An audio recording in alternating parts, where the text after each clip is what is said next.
ची सुरुवात ही एका नवीन सणाने होत असते, ज्यांनी तुमच्या आणि आमच्या आयुष्यामध्ये प्रकाशाची फुले वाहिलेली आहेत, ज्यांनी तुमचं आणि आमचं आयुष्य परिवर्तनशील केलेलं आहे।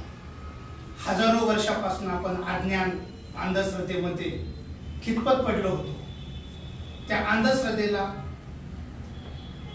छेद देऊन ज्यांनी शिक्षणाची कवाडे आपल्यासाठी उभारली, खुले केले, अशा महान आधुनिक सुधारणावादी पहिल्या महिला शिक्षिका, पहिल्या मुख्याध्यापिका आणि भारतातच नव्हे तर जगामध्ये ज्यांचं नाव आज मोठ्या उत्साहाने घेतलं जातं, त्या आदरणीय क्रांतिज्योती, ज्ञानज्योती सावित्रीबाई फुले यांची जयंती।